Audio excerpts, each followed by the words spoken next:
विश्वचषक म्हणजे world cup भारतीय संघ हरला,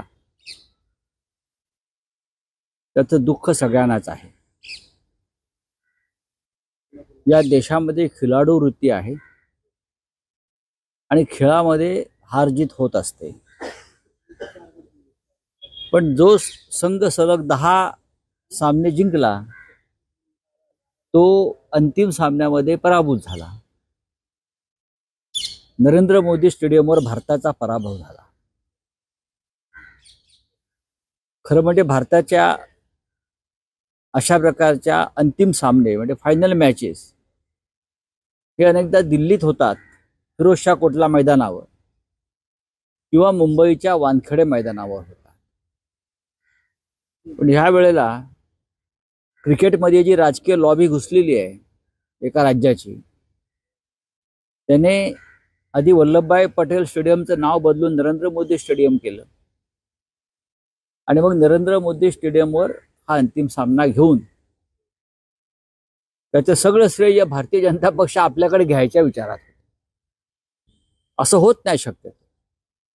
म्हणजे जगाला असं दाखवायचा प्रयत्न झाला की हा सामना भारतीय संघ विरुद्ध ऑस्ट्रेलिया नसून भारतीय जनता पक्ष विरुद्ध ऑस्ट्रेलियाचा सामना. म्हणजे जिंकलं तर भारतीय जनता पक्ष, आता हरलात ना. मग ज्या काही गोष्टी घडामोडी लोकांच्या भावना आहेत त्याच्यामध्ये आपण सहभागी व्हायला पाहिजे. अर्थात भारतीय संघ उत्तम खेळला आणि जे हरले असले तरी त्यांचं अभिनंदन केलं पाहिजे. त्यांच्यात जिद्द होती जिंकण्याची आणि भारतीय जनता पक्षाच्या दुःखात मी सहभागी. शरद पवार आणि सुप्रिया सुळे महुआ मित्रा का बयान आया, मैं ये बात पूरा होने दो. मी व्यक्तिगत टीका टिप्पणी करणार नाही संघावर, पण भारतीय जनता पक्ष अशा थाटामध्ये होता की वर्ल्ड कप आम्हीच जिंकणार आहोत. वर्ल्ड कप जिंकला असता त्या देशाला आनंद झाला असता. पण ज्या प्रकारचं राजकारण, ज्या प्रकारची व्यवस्था करण्यात आली होती निकालानंतरची भारतीय जनता पक्षाकडून, दुर्दैवाने त्याच्यावर पाणी पडलं. अर्थात विश्वचषक हा जिंकायला हवा होता. खेळामध्ये हार जीत होते. मी आजच कपिल देव यांचं एक निवेदन ऐकत होतो, ज्याने सर्वप्रथम या देशाला विश्वचषक मिळवून दिला आणि भारत जगज्जेता आहे, होऊ शकतो ही भावना निर्माण केली. त्या विजेत्या संघाच्या, विश्वकप विजेत्या संघाच्या कर्णधाराला कपिल देव म्हणजे भारतीय क्रिकेट आणि त्याच्या संघाला आमंत्रित केलं नाही. कारण कपिल देवचं तिकडे आगमन झालं असतं तर इतर राजकीय नेत्यांच्या प्रसिद्धीला थोडंसं ग्रहण लागलं असतं. त्याला म्हणतात राजकारण. त्याच्यावेळी नरेंद्र मोदी स्टेडियमवर भारत हरला, याचं दुःख जरी असलं तरी ज्या प्रकारचं पडद्यामागे क्रिकेटचं राजकारण सुरू आहे आणि काल झालं त्याच्यावर या देशात नक्कीच भविष्यात चर्चा होईल. ज्यांनी त्याच्या आयुष्यामध्ये कधी क्रिकेटची बॅट उचलली नसेल, कधी क्रिकेटचा बॉल हातात घेतला नसेल, स्टंप नेमके कसे असतात हे पाहिलं नसेल, तो संजय राजाराम राऊत कालपासून सतत काळ्या मांजऱ्यासारखं वर्ल्ड कपच्या विश्वचषकच्या फायनलच्या संदर्भात टिप्पण्या करत होता. सतत नकारात्मक बोलणं हे आता त्याची सवय झालेली आहे.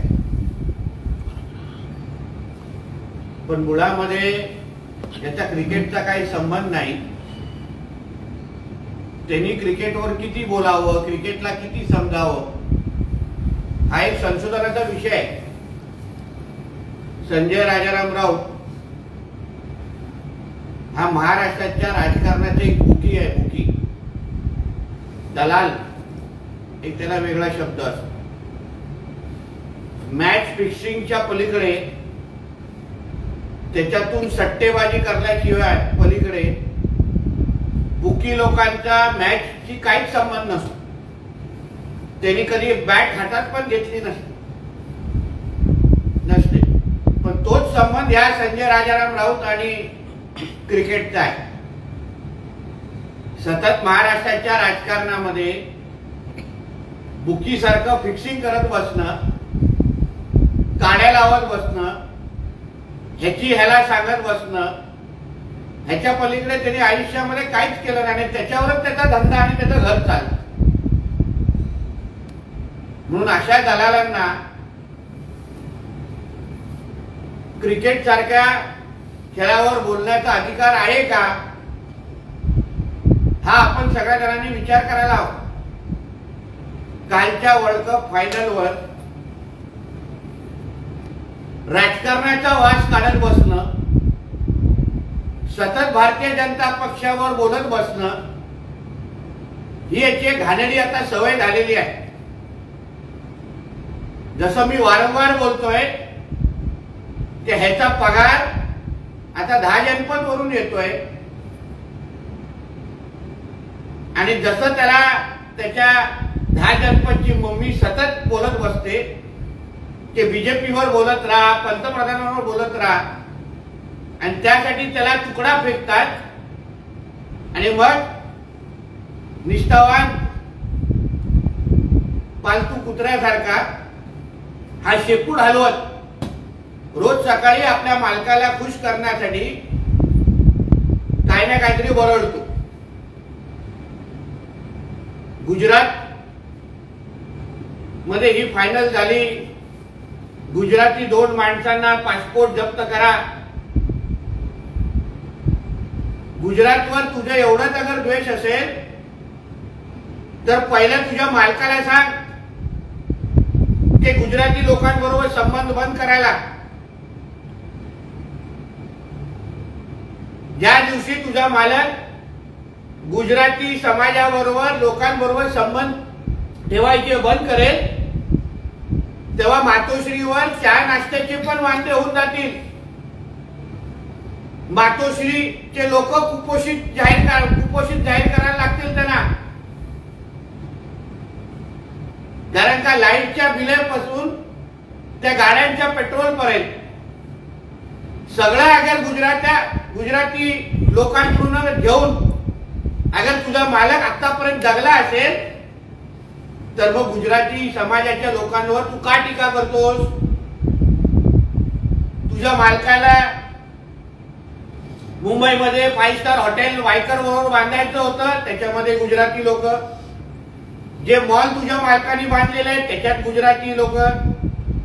तुझा मालक लंडन, साऊथ आफ्रिका कुठे फिरायला जातो त्याच्यावर त्यांच्याबरोबर गुजराती लोक असतात. म्हणजे तुझ्या मालकाने गुजराती समाजाच्या लोकांवर कितीही फिरलं, कितीही बाहेरगाव फिरत बसलं, कितीही त्यांचे पैसा वापरला, ते तुम्हा लोकांना चालतं. पण अगर नरेंद्र मोदी स्टेडियम मध्ये आपल्या भारताकडून अगर भव्य असं विश्वचषकचा फायनल खेळला गेला, अतिशय उत्तम नियोजन तिथे केलं गेलं, त्यासाठी जय शाह यांचं मी मनापासून अभिनंदन करतो. मग तेव्हा तुला मिरच्या कशाला जमतात? मग गुजरातींवर एवढं अगर राग असेल, सर्वात पहिलं तुझ्या मालकाला सांग त्याच्या संपर्कात असलेल्या गुजराती समाजाच्या प्रत्येक व्यक्तीशी संबंध तोडायला, आणि मग बघू तुझ्या मालकाला 2 वेळेचे जेवण तरी भेटतं का.